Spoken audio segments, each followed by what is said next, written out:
ultimul moment de acum, de anul ăsta. Îmi cer scuze, încercam să rezolv, să repar ceva ce a fost defectat.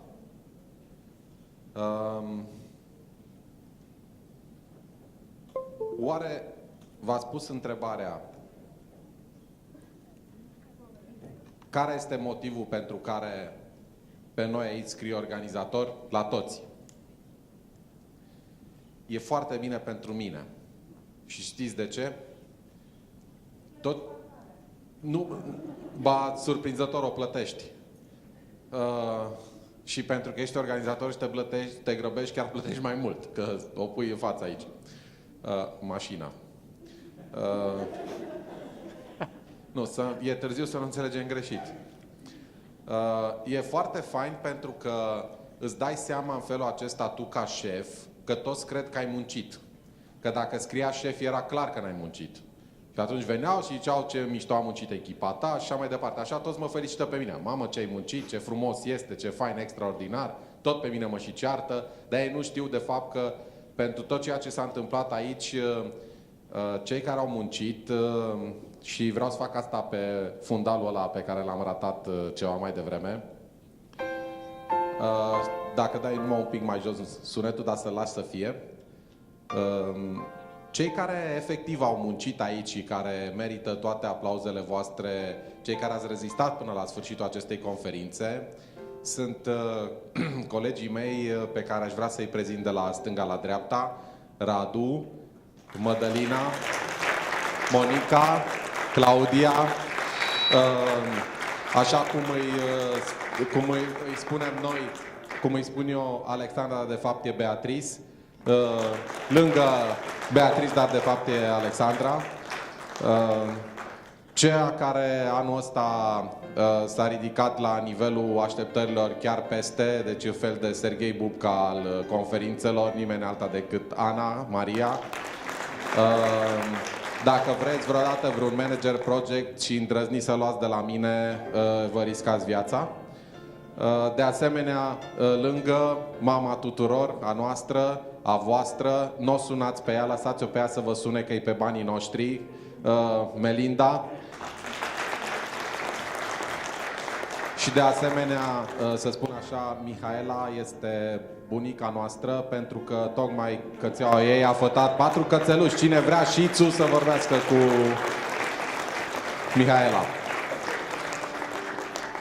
De asemenea, avem aici un fotograf profesionist, inginer auto, și de asemenea, dacă vreți să știți despre instrumentele noastre, cel care le știe mai bine decât mine, din punct de vedere tehnic, Lucian.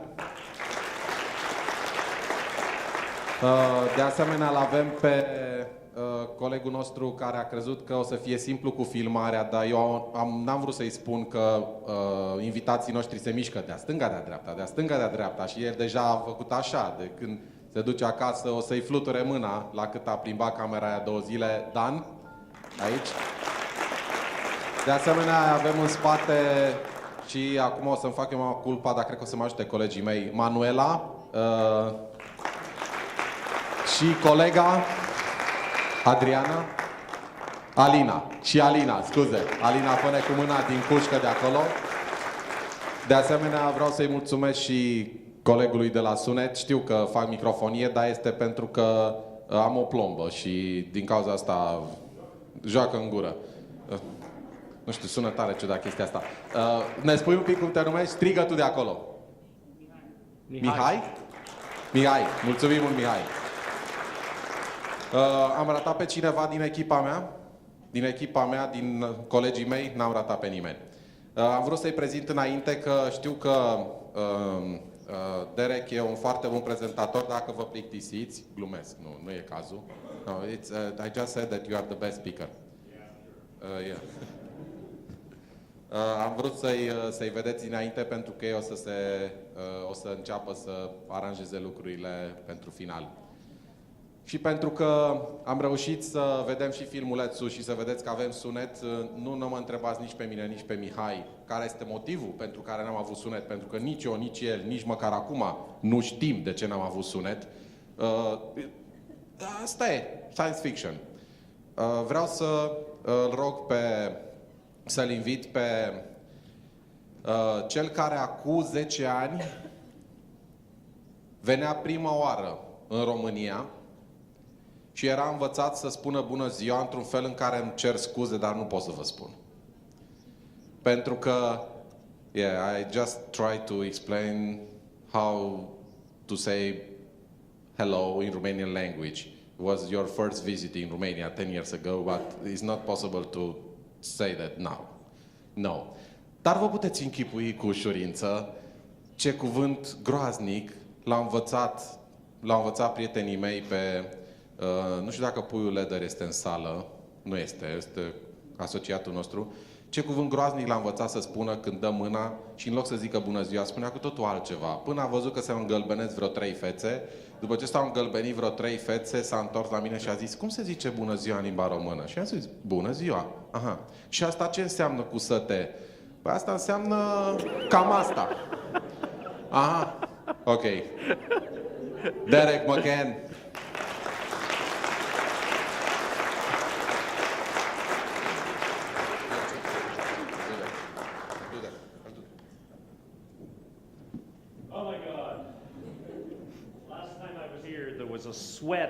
A river of sweat that wide running down my back.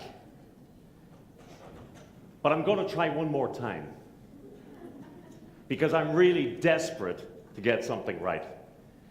Think about, by the way, some of you know me and have met me. How many people know where I come from? Most people. Well, for the people that don't, I come from Ireland, okay? Now, I want you to think of the Irish people, and I want you to think of the first, most important, most descriptive word that comes into your mind when you think of the Irish people, okay? Just want you to think, well, just one word that you think of when you think of the Irish people. And when I count to 3, when I get to 3, now, you have to help me, please. You have to help me. When I get to 3, I want you to shout that word out at the top of your voice, okay? So let me just, hang on a second, I just want to send this word to you. Okay, so think of a word that is associated with the Irish people very strongly. 1, 2, 3. Ta-da! Hey, I love it when the mind reading works. You know, that's what people think of Ireland when they think of them. They think alcohol, beer, you know, or Irish people. Not everybody does. Thank you very much. But you know what we are, in fact? We are one of the most spiritual nations in Europe. I don't mean religious. We used to be religious. There have been scandals and the religion is gone. But we're still spiritual. And the evidence for that is yoga. In Ireland, we have, per head of population, the largest percentage of practicing yogi people in the country. Now, you know what yoga is, obviously. Oh, I hit the wrong one. You know what yoga is. It tends to look a little bit like this. And it has developed, by the way, just in case you didn't know, they developed yoga in India specifically so that, oh my God, it shouldn't be moving on, specifically so that people wouldn't fall asleep when they were meditating. You're not going to fall asleep like this. Well, we the Irish, we have developed our own version of yoga that combines our traditional culture with some of the better moves in traditional yoga. And we have all of the main moves, and we have them just as good as anybody else. We have them just perfect. And you don't have to go into a heated room. You don't have to warm up. You don't have to stretch. You just take a few beers, a couple of small whiskeys, and you know what happens? With Indian yoga, you practice for years, and it takes a long time to figure out where to put everything. With Irish yoga, you just fall into the position. And it's so relaxing. So you know, next time you're talking to somebody to say, what about the Irish? You say, do you know, the Irish are one of the most spiritual nations in Europe. They practice more yoga per head of population than anybody else. So I'm glad I have corrected the perception that some of you, not all of you, had of the Irish. So let me talk finally.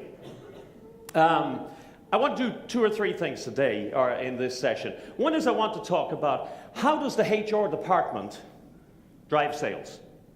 How can you and human resources help to contribute to arguably the most important function in the organization? Because now that the conference is over, the question you have to ask yourself is, and I'm going to quote Bud Haney, what was my personal return on investment? So you put in 2 days and you got some fabulous information, and what will you do different or differently as a result? What will you change? And even if you do something small as a result using that information, you and your organization get a return on the investment of the time and the energy and the effort that you put in. So it's really the question I always like to ask myself at the end of a conference is, what will I do now? And Al mentioned in Profiles, we have a lot of conferences for our partners. And at the end, we normally sit them down and we say, okay, now write down 2 or 3 things that you will do as a result.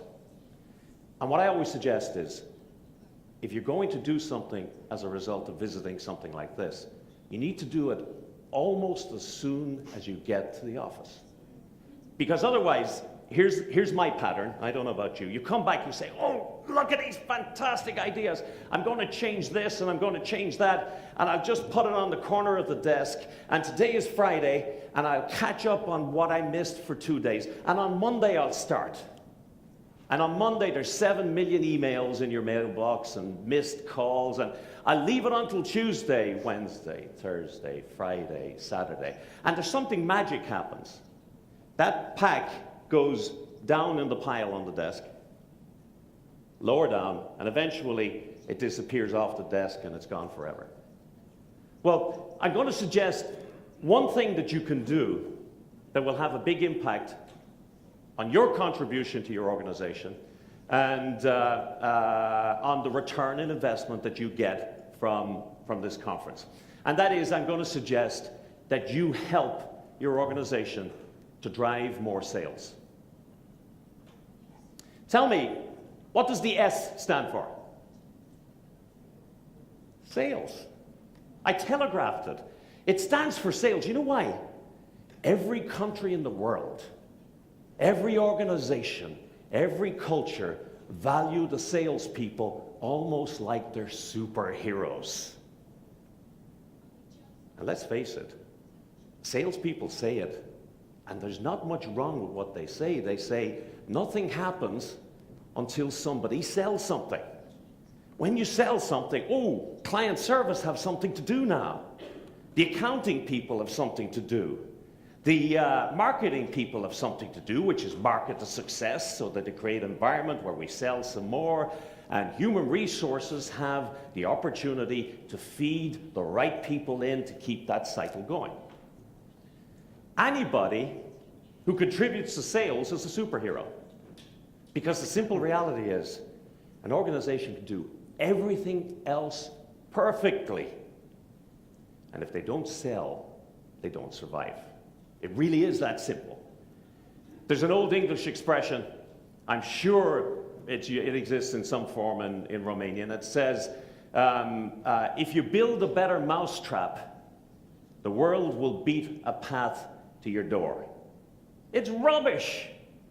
The world and history is littered with better mousetraps, better technology, better products that were never sold properly. And the reality is, anybody that drives sales is a hero. The salespeople have an advantage over you and me and everybody else in the organization. It's easy to measure their contribution because it can be counted. And if you contribute to the sales of your organization, it's easy to measure your contribution. It can be counted. But Haney said on day one, become obsessed with return on investment. Catalan Sintar, and excuse me if I slaughtered your name, Catalan said you've got to be focused on return on investment. And Al said, alluded to, you've got to be focused on getting a return on investment. All of our organizations are obsessed with this. We need to become so too. So there is no reason, and this is what I'm saying today, why you can't be a superhero too. There is something that you can do to drive sales that nobody else in the organization can do. And it's important that we recognize that as HR people. It's important that we recognize that there are some things that even our brilliant sales managers cannot do. Let's look at, if you want to drive sales, what is it that drives sales performance? What are the predictors? Well, first one is expertise. You know, obviously, the person who's selling for you has to know about the products, know about the industry, know about the clients they're dealing with, and so on and so forth. Catalan then, in his presentation, said, you've also got to make sure that the repository, the person that you put that knowledge into, has the cognitive ability, the mental capacity, the mental style to be able to make use of it, that they're personally motivated, they want to do it. I mean, because, let's face it, you put somebody in a job that they don't want to do, the day will come when they won't do it. And that's when you most want them to do it. And then finally, you want somebody who actually likes what they're doing and feels like they fit. There's a great statistic. They do a study in the United States every year where they ask people to list the 10 or 15 things that they fear most in life. And believe it or not, making a presentation in front of a group of people always scores higher than death. People are more afraid of making a presentation in front of people.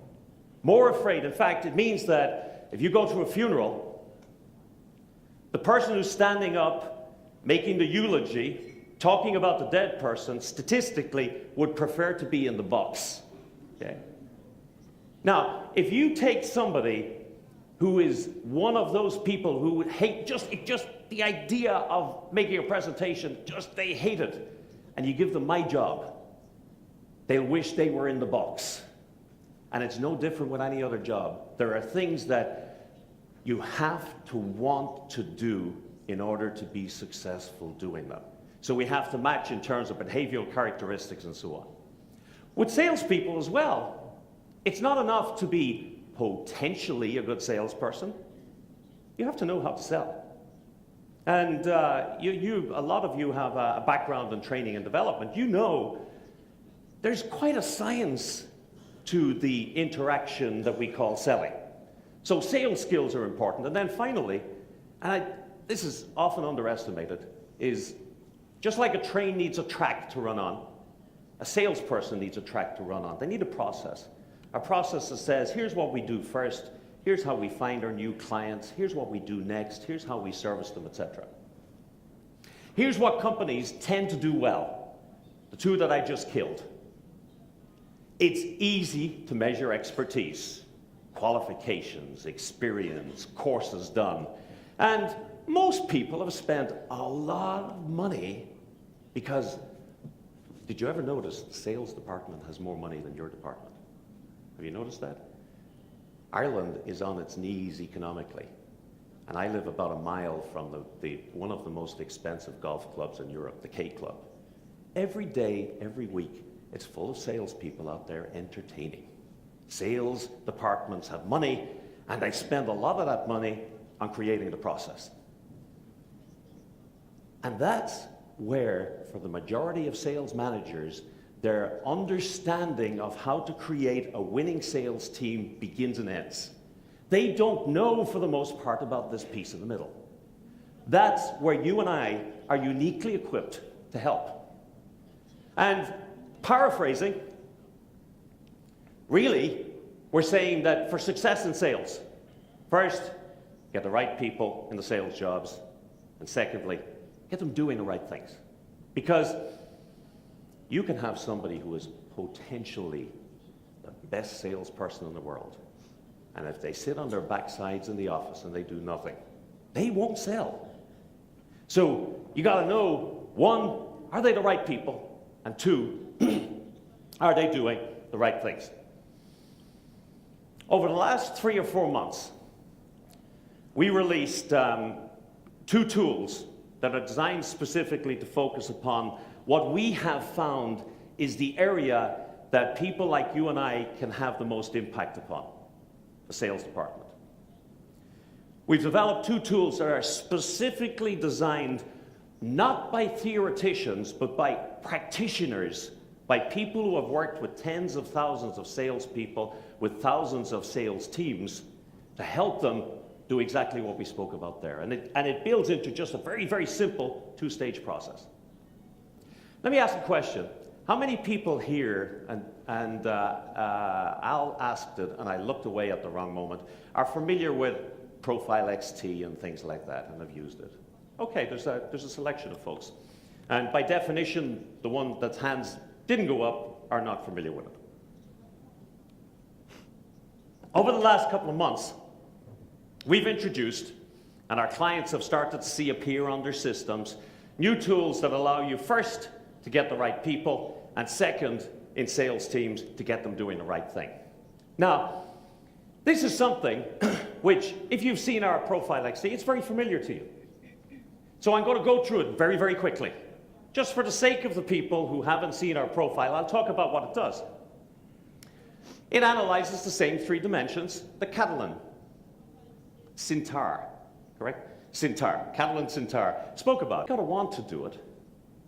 Because on a day when it's really tough and it's really challenging, the people who want to do the work will do it longer and harder than the ones that don't. And then finally, they got to feel comfortable.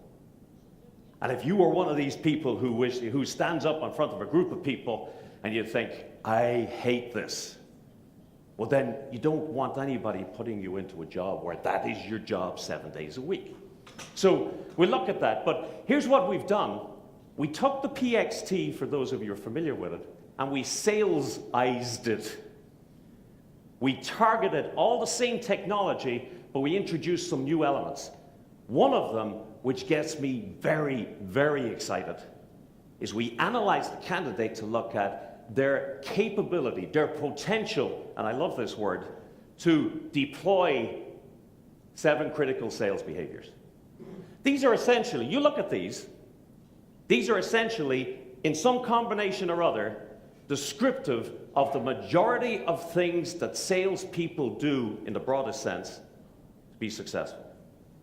So what we do now is, in something that looks like the PXT, we build in an analysis that says, are they capable? Do they have the potential to do that?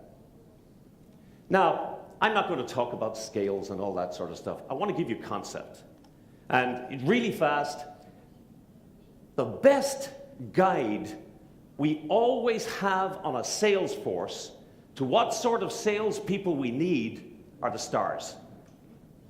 I have worked with dozens of sales forces. My company, Profiles, has worked with thousands of sales forces. And in every single one of them, there is a percentage, from 15 to 20 to 25%, it could be as much as 30%, but there is a percentage, a small number, who achieve outstanding results. These are the people that when you say to the sales manager, who's your best guy? Oh, it's him, it's her, they know their names, their addresses, the names of their kid, the names of their dog, because these are the people who year after year make up for the other 80% who are all right. And some of whom are really not all right. The stars. And what the sales assessment allows you to do is what the PXT does. Let's look at those people, let's assess them, and let's get a snapshot, a profile of what my top performing salespeople share in common, because the first thing I want to know is if I've got somebody on the team who is struggling with their job, I want to know, where are they different from the people who are not struggling? Because if I know where they're different, well then as a sales manager, maybe I can manage that. You know, if a person like this gentleman here, let's say for example, is low on sociability, you know that you're going to have to manage that person closer if you say to them, I want you to go to the Profiles conference, and I want you to introduce yourself to everybody there and find out their names and get their cards and have a nice chat with them and build a relationship. Inside that person's head, they're going, ah!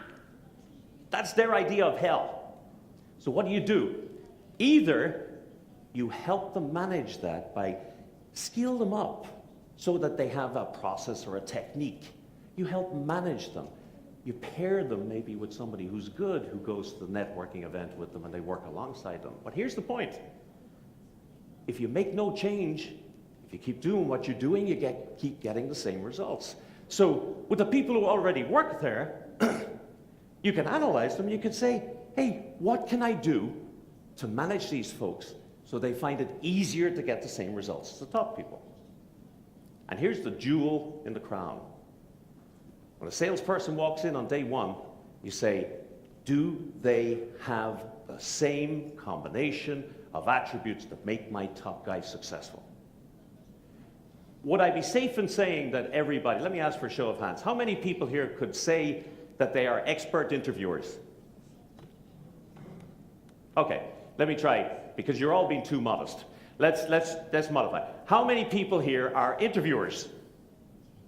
You see, you're too modest. I bet you're all expert interviewers. Well then, if that's the case, let me ask another question. How many people have ever interviewed salespeople? The worst salesperson in the world can do a better interview than the best anything else. You know why? Because we train them to do it. We say to them, know your product, know the features, the advantages, the benefits. Find out what the client needs, and then focus the appropriate benefits and talk about nothing else. Just tell them about the one or two things where your solution, your product, fits what they need, and keep them away from the areas where it doesn't. So what does the salesperson do when he goes in? When he meets the sales manager, he focuses on the things he's really good at, and he keeps your eyes off the things where he might be challenged. And why do sales managers struggle to get great salespeople hired? You know why? Because when you ask a sales manager, how do you hire people? What do they always say? I have a great gut. I have a good gut feeling for salespeople. I know when I meet a good salesperson. You know, they don't. It's like horoscopes. They don't remember all the ones that didn't fit. They just remember the one where it said it will be raining on Tuesday morning and you'll get wet. Look at them, they're incredible, these horoscopes. So what this does is it identifies at the point of hiring those places where this person will struggle to meet the demands of the position to the extent that the top performers do, and allow you on day one to get people who are more like your top people. Now, there's a lot more to that, but here's the critical thing. You figure out who are the top performers. Who are the people who get extraordinary results? What do they look like? And you use that in your hiring decisions. Now, once you've got them, you got to get them doing the right thing. Earlier, a couple of months ago, we started introducing an absolutely unique tool. It's a tool that was, again, designed by sales managers working with our research development department and working with, we call it our expert committee, people like Doru Dima and several other experts from around the world, to develop a tool that captured perfectly all of the technology required to ensure people in sales jobs are doing the right thing. We call it the sales checkpoint. Those of you who are familiar with a checkpoint will be familiar with the concept. You're all familiar with 360-degree feedback.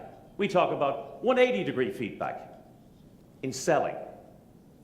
With the exception of the salesperson to client relationship, the second most important relationship in driving sales is the relationship between the sales manager and the salesperson. Sales manager should be coach, mama, teacher, administrator, bodyguard, etc. for the salesperson. They occupy a really, really important role. Great sales managers make great sales teams. That relationship is absolutely critical. So we use a simple system that allows the salesperson and the sales manager to get a common understanding of what am I doing right now as a salesperson, what am I doing well, what could I do better, and how will I go about doing that better. Exactly the same concept as the 360-degree feedback, except you got two parties, sales manager, salesperson. And we developed specifically for this a sales competency model. It took us a long time. If you look through our technical manuals and you look through our literature, you see everywhere we talk about success with sales teams all the time. And it took us a long time working through that to get to a point where we had a model that we knew universally described the competencies, skills, and behaviors that define excellent sales performance. I'm not going to go through them all. You'll be happy to hear. Here's the point. 7 high-level things, and as you work through it, it's going all the way from what's the attitude of the individual? Are they thinking like an entrepreneur? Are they thinking about how they're going to sell and market and position your company? And then do they understand the person they're dealing with? Do they know how to develop a solution for those people? How to go and find prospects, manage the sales process, close sales, and of course, manage the relationship afterwards to get more business. Now, what you're seeing there is 7 sales competencies, breaking down into 19 sales skill sets, and underneath 79 very specific behaviors. Years and years of research say, here are the things that good salespeople do that the others don't. And the approach is simple. Oh my God, it's not that simple. The approach is simple. We ask the salesperson, tell me, to what extent, for example, do you put the client's needs first? Oh, 5, I always do that. Every time. 4, most of the time. 3, sometimes. 2, hardly ever. 1, what do you mean? Or I don't know. And then we ask the manager, to what extent is it your perception that Deiric puts the client's needs first? 5, 4, 3, 2, 1. And we do that on all 79 of those specific behaviors. Now let me tell you, as somebody who has managed sales teams, that the biggest challenge you have dealing with salespeople is you never know what they're doing. So it's nearly impossible to diagnose what they're doing wrong. This gives you a look inside what they perceive they're doing well, and then what you perceive. And when there's a difference, as there frequently will be, it gives you a dialogue. And it gives you a dialogue that has a structure. You know, one of the best things about using assessments, our assessments or anybody else, it gives you a vocabulary that you can use to discuss people and their behaviors and what you're looking for. This gives you a vocabulary that allows human resources, sales manager, and the salesperson to talk a common language, all focused upon getting the salesperson doing the right thing. Because you know you got the right person because you profiled them. Now, very simply, and a real quick look, just want to show you, running from 5 into the center 1, we've got the score here, which is for the salesperson, and the score here, which is for the sales manager. What we've done here is we've taken all the salesperson's responses, 5, 4, 3, 2, 1, added them together, averaged them, and we put them on a map. If the salesperson thought they were perfect, and lots of salespeople think they're perfect. You've met them, you know them. You need an ego to be in sales, and it needs to be pretty tough. If they thought they were perfect, you would have 6 nice blue circles around the outside. And then we got the managers, same thing, and it gives us a comparison. And right away, we say, hey, boss, how come I have this sense that I'm good at developing appropriate solutions and you don't? And what about, what's this gap all about, and so on. So right away, both parties are able to say, here's what I'm seeing when I look at you as sales manager, And the salesperson, they would say, here's what I do, and here's why I do it well. It fosters a very strong, focused working relationship. Now, let me just, because it's important in a moment, you see this color, the darker blue from 4 to 5? We call that the favorable zone. We have it in our other checkpoint, our management development, our leadership development checkpoint, but it's in a different place. You'll notice that the favorable zone, which is really, that's where I want to live, and that's where I want my salespeople to live, runs between 4 and 5. 4 is most of the time I do that. 5 is all the time I do that. These are behaviors that are so universally essential for success in sales that we want all of our salespeople to be as good as they can, in as many as they can, and so we set that target. And that becomes important when we move on. When you meet a salesperson, the majority of salespeople that you meet, they tend to have a very strong, confident demeanor. Okay? They seem quite self-assured. But what you've got to recognize about their jobs, some more than others, is that 9 out of 10 times in their day, people are saying no to them.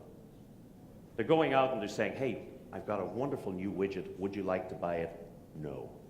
And then they have to go into the next one. I got a wonderful widget. Would you like to buy it? No.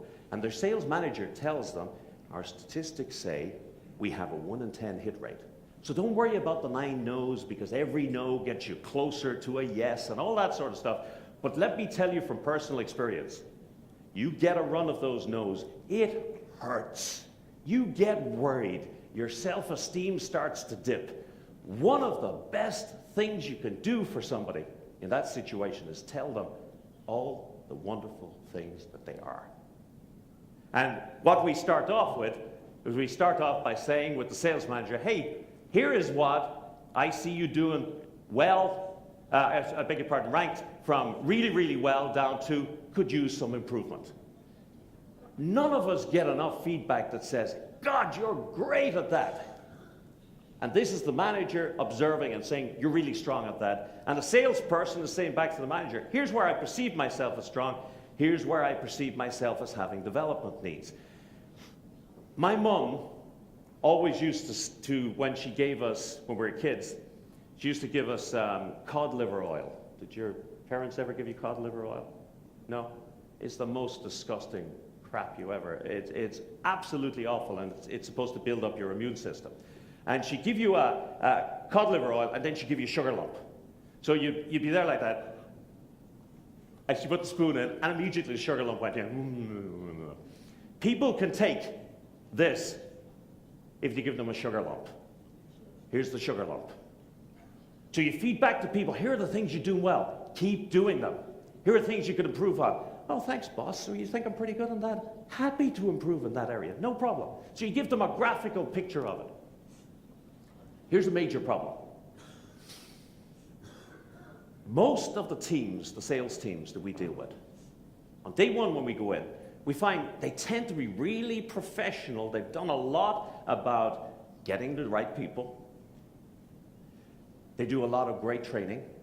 They have great processes.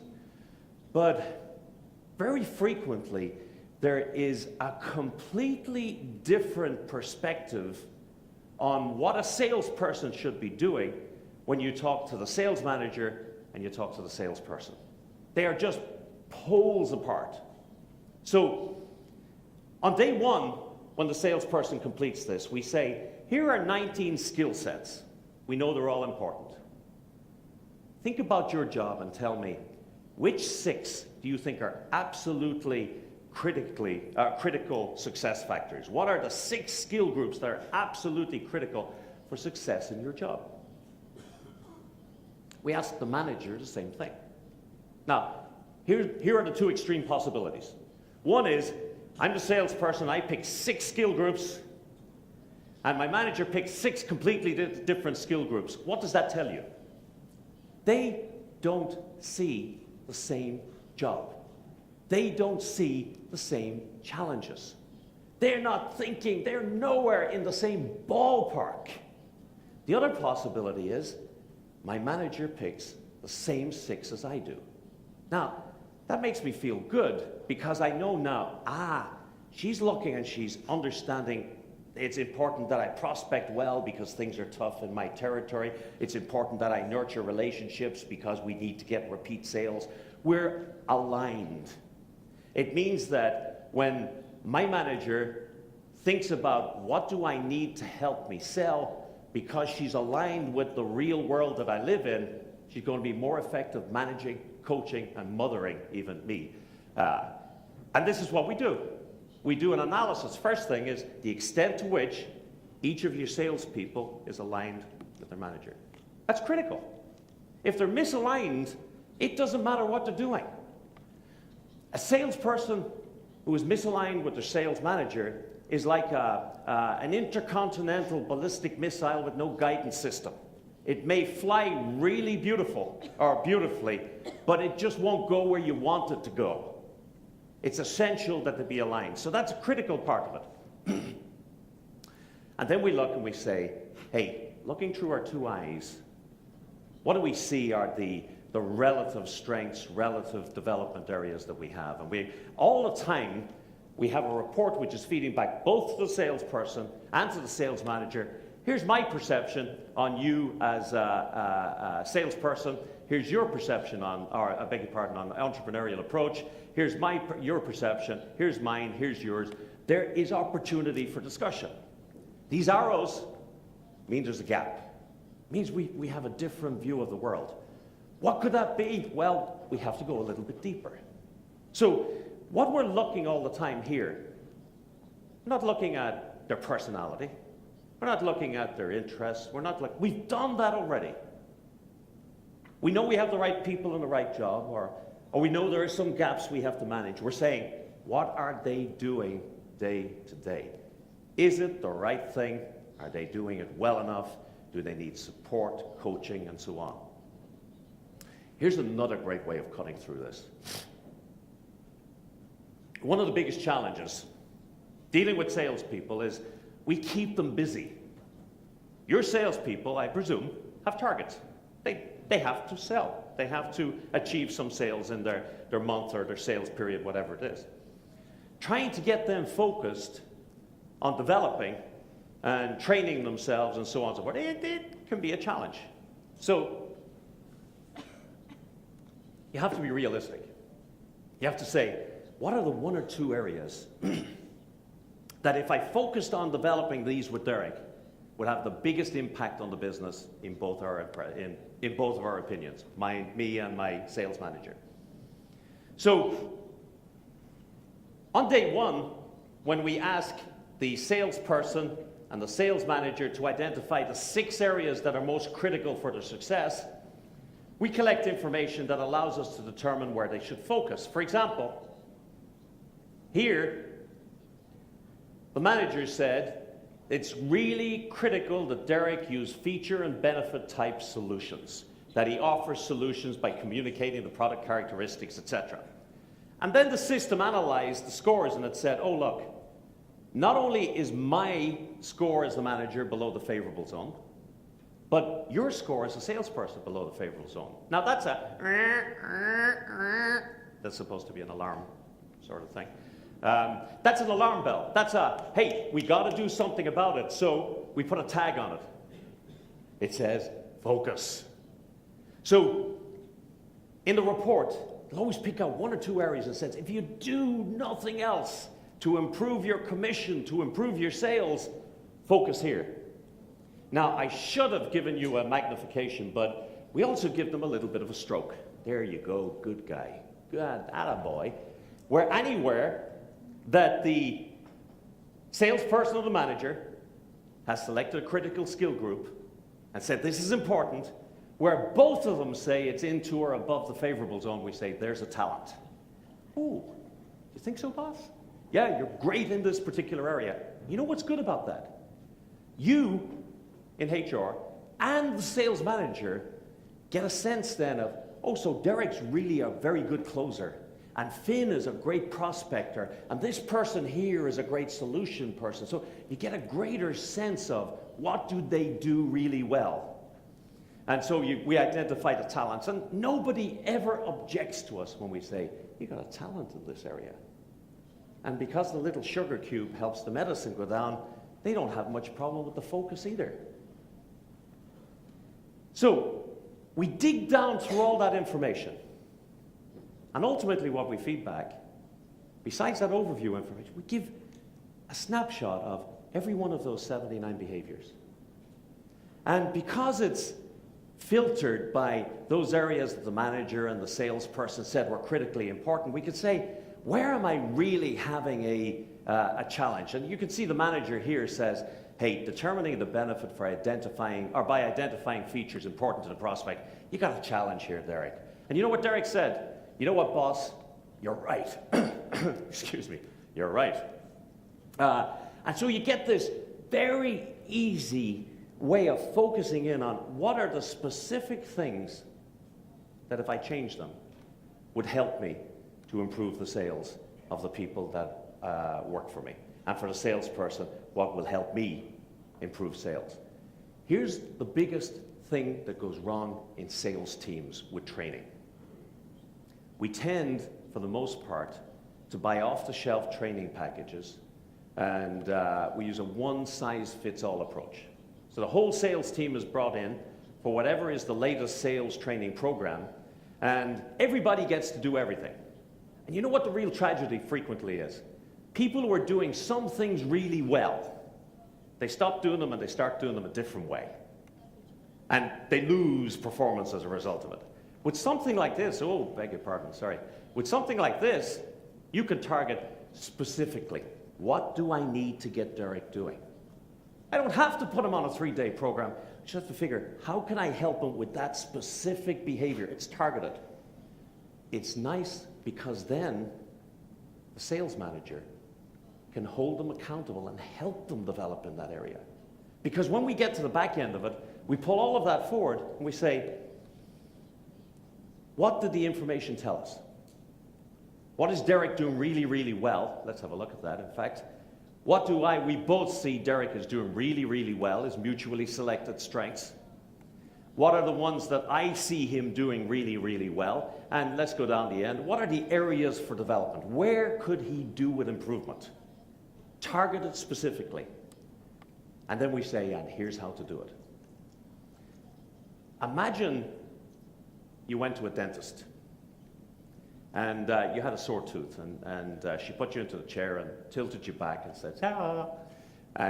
And you know what they do. It always seems to me, they pick up the sharpest tool on the tray, okay? It always looks like the sharpest tool. And they reach back in slow motion, and they put it in, they go, and your leg gives it one of these things, you know? And if it's a good dentist, they know they've just earned 30 euros or 40 euros or whatever because they just sold a filling. But imagine you went to a dentist who goes, and you get the leg, and he said, you got a bad cavity. You should do something about that. That'll cost you 25 euros. Thank you very much. The worst thing in the world you could do with something like this is find something that needs improvement and then give no guidance. So each individual's report gives them a few pages that says specifically, here's how to raise your game in those areas. Oh, I did it again. It also gives them a worksheet. Now, I've worked with salespeople for a long time, and it's hard to get them to do any sort of personal development. So when we work with salespeople, we suggest keep it really easy. The report pulls out 3 or 4 areas that from their results are critically important, and we say to them, hey, Deiric, as a result of this, what does that tell you you should keep doing? What are the behaviors that are working that will help you improve in this area? Okay. What are the things that you're doing right now that you should stop doing? And then finally, what are the things you should start doing? Why do we keep it that simple? So that when a sales manager sits with each of his people on his weekly or monthly basis, besides talking about the numbers, he can open that simple sheet and say, how are you getting on with that? Can I help you with that? Do we need to talk about that? They can coach so that next time they can see, has there been any improvement in their ability to identify prospects? Has there been any improvement in their ability to develop feature and benefits solutions?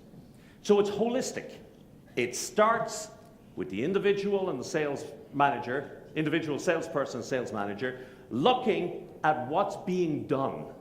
Specifically, what are they doing day to day, and ends with, here are 2 or 3 areas that if you focus on them, could have a dramatic impact. Here's the critical thing, and I think I say it on the next slide. The sales people, sales managers can't do this. You know what? You could probably train them to do it, but they won't do it because they're too preoccupied. This is really where you and I live. First part, all about just getting the right people in the right jobs. And the tools are there for doing that. The second one is getting them doing the right things. If you can put the right people in the right jobs and then getting them doing the right things, your sales can rocket. Here's the critical thing. Organizations stand or fall on sales success. I used to use an example, and I used it a couple of weeks ago in a presentation. And I said, you'll probably all remember the Betamax standard for videos. I looked around the room and I'd say most of the people in the room, like here, weren't born when Betamax was out there. But let me tell you what it is, because I haven't got a suitable alternative example.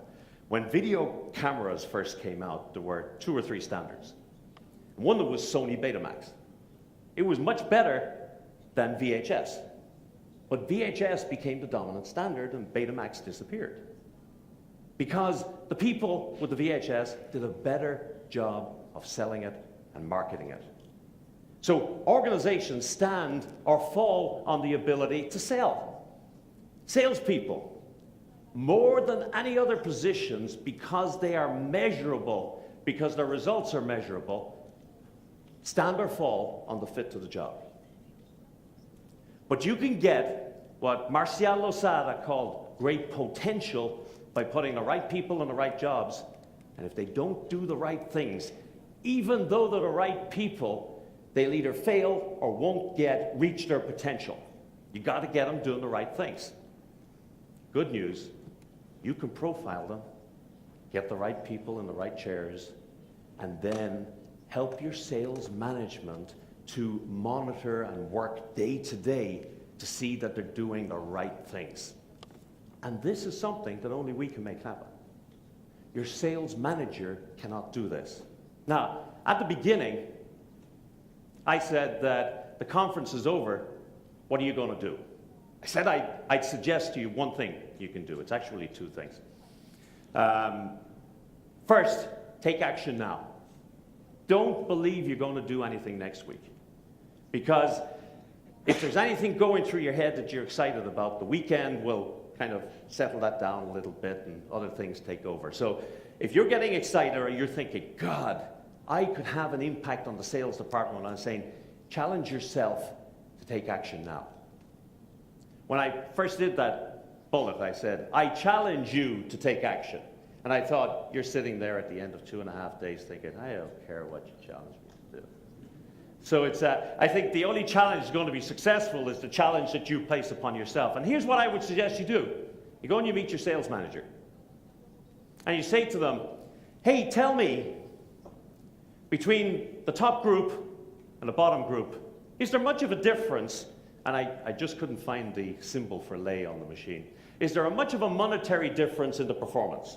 Let me guarantee you, there is. They always tell lawyers going into court, never ask a question to which you do not already know the answer. You ask that question of any sales manager, there is a big difference between the 1 or 2 top performers on the team and the rest. You say, hey, what if we could help you raise the bottom and average sales people in the direction of the top performers? Would that be interesting?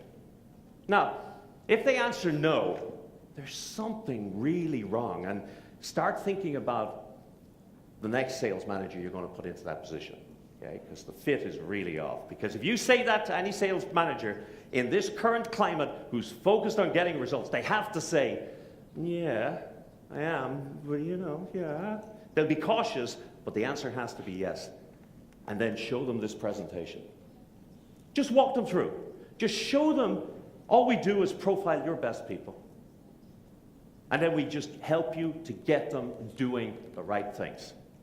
Now, on this one up here, if you want to go really into that in detail, you should talk to Doro or his team, and he can talk to you about how you can do an analysis of the team, a financial analysis, so you can see what is the difference between the top performers in lay, middle performers, and bottom performers. Because the easiest single way for an organization at no cost to immediately impact the bottom line is to get their salespeople selling more. And there's always potential for that. So show them the presentation and then go for it. Oh, I did say that. And if in doubt, contact Doro. So I said at the beginning, anybody that contributes to sales in an organization is a sales hero.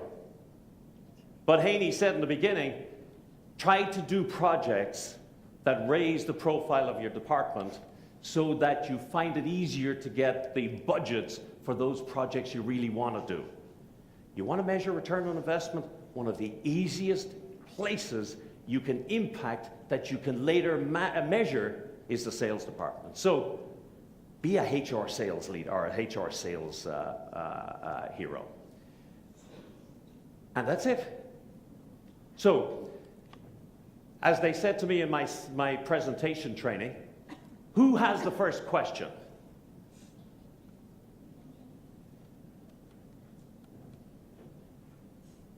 And Al Rinaldi stole my favorite line, I'm trained to wait. Give me one question and you'll send me home a happy Irishman. Oh, I got two. Hold that thought. Yes, ma'am. Have we got a microphone? I know I'm going home a happy Irishman. Thank you. Doubly happy.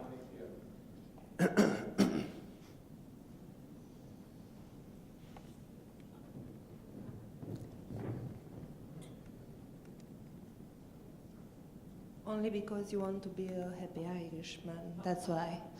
Okay, so I have a question. You talk a lot about salesperson and sales people and sales team, okay? And about qualification and capacities for a person to be a good salesperson. But the question is, if somebody who has a strong experience in other domains, okay, he worked for 20 years, let's say, and one day woke up and discovered that everything that he wants is to sell. Would you hire for sales team somebody like this? And if the answer is yes, please tell me why. Okay, the answer is I need to see. And let me tell you what I mean by that. The first thing is my instinct is if somebody wakes up in the morning and they say, oh, I want to sell like the birds want to sing and the angels want to fly and so on and so forth, that's a good start. But the first thing I would do is I'd take them and I'd put them against the profile of my top performing sales guys. Because they may have no sales experience whatsoever, they may have no knowledge of sales skills. If they have what Losada called yesterday the potential, if they're like a battery with energy that you just have to tap, well then, if I have the time to train them and get them up to speed, I would take them in a heartbeat. If they fit the profile and I have the time to bring them up to speed. Now, the background or the situation you're talking about is quite frequently, or rises quite frequently. It's quite frequently the best source of candidates you get is people who are coming from, maybe from a technical product background. They understand the products and they've never realized they could potentially sell. Not all of them, but you see some of them like that. And they arrive on the doorstep. If they have that potential, I would try and tap into them. Here's one of the big challenges when you're hiring salespeople, is very frequently you're hiring the salespeople that other people discarded and didn't want. And in a tough market, it's particularly so. There's only two types of people moving in a tough market. The real top performers, because they can go anywhere they damn well please, anytime. and the bottom performers. And you need to know that you're not getting those. So sometimes growing your own is a good approach. So the first thing I would do is profile. And if I say they've got potential, second thing I'd do is say, can I afford the time, the energy, the money, the effort to develop them? And if the answer is, it'd get a good return on investment, I would take them in a heartbeat. Yes? Thank you, because usually everybody wants to hire a salesperson with strong experience. And it happens like this, like I told you. Thank you. Yeah. And let me make a final comment just on that. There's a great study, and Doru can give you a copy of it. It's a few years old now, but it was it followed 360,000 salespeople through their sales jobs over a 20-year period. It was done in the Harvard Business Review. And they looked at the factors that we traditionally use for predicting sales success, and one of those is experience. And they found that experience has close to zero predictive capability. The fact that, in fact, what they said was, they found that frequently somebody with 10 years experience had as much value as someone who had 1 year worth of bad experience. And no, in fact, what did they say? In a lot of cases, here's what the quotation was. They said, in a lot of cases, it was just 1 year's bad experience repeated 10 times over the years. So experience is a terrible basis upon which to hire people if it's the only criteria. It's a useful addition, for sure. There was a second lady over here who wanted to make me happy. Thank you. Well, that came out wrong. I'm sorry. Yeah. My name is Ioana Toma. I'm from Cargus. Hi, Ioana. And I have while looking at your presentation, I was trying to imagine that I'm presented it to my sales manager. Okay. And I realized that there will be a moment when she will freeze instantly. It will, yes, it will be the moment when she will realize that she will have to complete 25 or 26, I think, questionnaires for her sales agents. Questionnaires with how many questions? 79 ticks. So 79, 25 times 79 questions. She will hate me. So please advise, how could we do something like that more simple for her? It's a great point. It is an absolutely great point. Let me go back to my mama, okay? You want to get somebody to take medicine, you have to give them a sugar cube. You have to give them something to sweeten it. That's why I say, always start with, hey, tell me, what's the gap between the average top performer and the bottom folks? What difference would it make on the bottom line if we raise 1 or 2 or 3 of those up? Get it into numbers. They won't do it for you because it seems like a good idea. You have to get the numbers so they know what's at stake.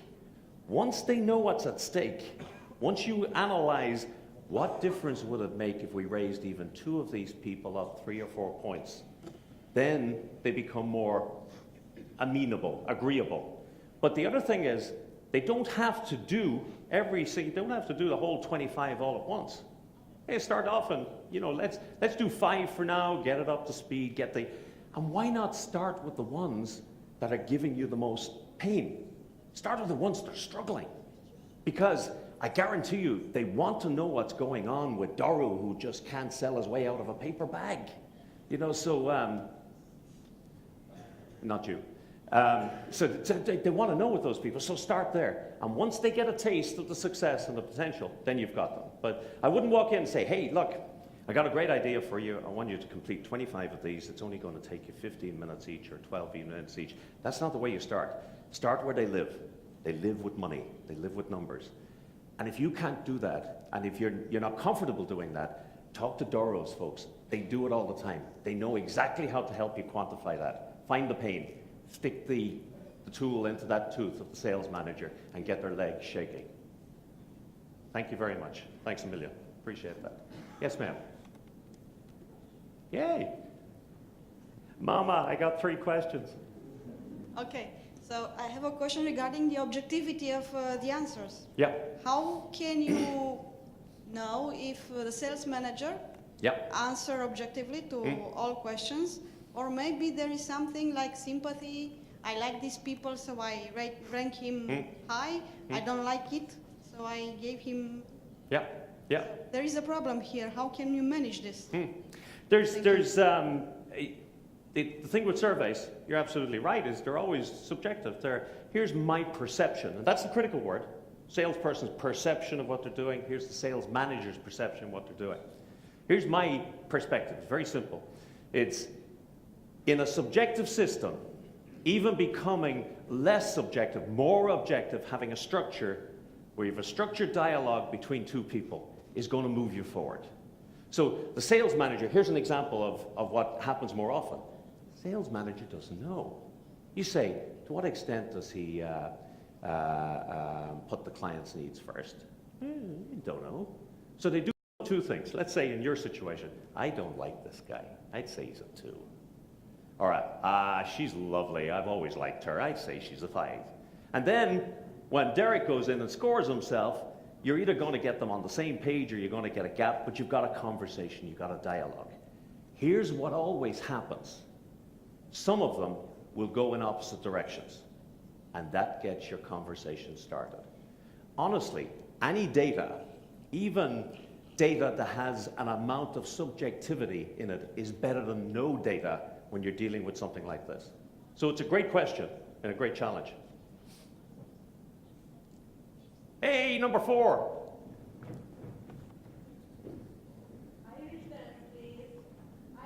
Okay, hang on, see if I can do this. I'm Attila from Creative Company. Sorry, I was getting carried away. Very nice.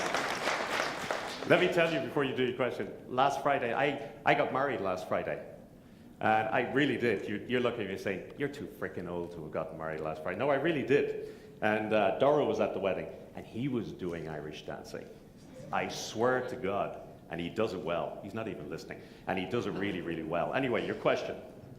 Yes, I have 2 questions. Yes. Okay. The first one is, we are talking about the sales team, yes? Yes. We are talking about the sales team want to sales more because it's a vitality for the company. Yeah. But exists also the back office, and most of the time there is a gap between the front line, the sales team, and the back office. The sales team want to sell more. The back office is hold back all the sales. Yeah. How to make this gap smaller? Well, my God, that's a question. Now you have a second one, I know, and you just yes, hold the that second thought. and the second. Let me answer the first one because I'm old and I won't remember the first one when you finish the second one. So the first one, with that, this is really focused at the coal. Let me call it the coal face, the interface between the salesperson and the sales manager. Now, here's what you find. When you start examining that relationship, because it goes right across the entire sales process, entire sales cycle, it gets a dialogue going between the individual salesperson and sales manager that starts to touch upon even on what sort of marketing is going on, what sort of leads are being fed into the system. So the back office becomes a focus of that sort of dialogue. But this particular tool is designed just to focus on that interface between the sales manager and salesperson. A side benefit is it exposes areas where the salesperson can then say, hey, you know what? You think I'm not prospecting very well, but that's because the leads that I'm getting coming from the back office are not great, et cetera, et cetera. So it opens things up. So your second question. The second question is, what is your preferred yoga position in an Irish way? Thank you. That would be this one. Oh God, I just went, ooh. No, I tried yoga. I did an introductory course to yoga last summer, and nah, it's not for me. I just couldn't do it. Hi, I have a question. How long does it take to see the results from your experience? I know that can be a lot of differences, yeah, different sales forces and so on.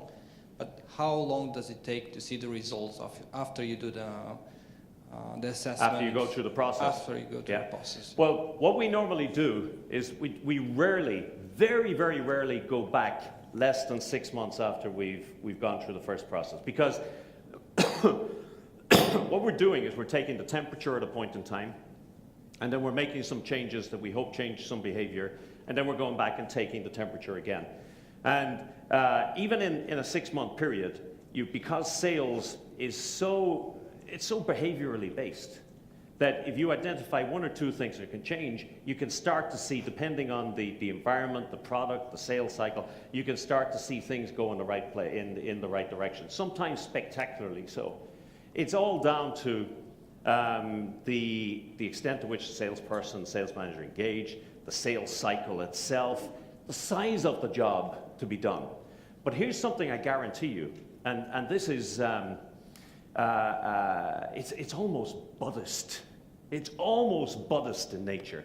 When you make people aware of behaviors that are not serving them, you go a lot. Is that Gestalt, was it?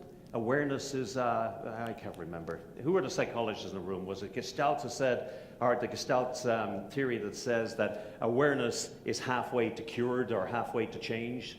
But either way, I'm rambling on a little bit. Here's the point. When you get a salesperson, you identify 1 or 2 or 3 behaviors, then they realize, God, they are not serving me. In a lot of cases, you don't have to chase after them to get them to change them. The awareness itself is frequently enough to see change.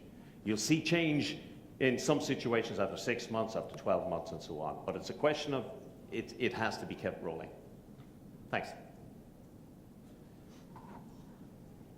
Okay, so I think Dora is going to come up and show you how to do that Irish dance properly. Yes, but I don't know if we have Irish music. And of course we haven't. I can do it for you.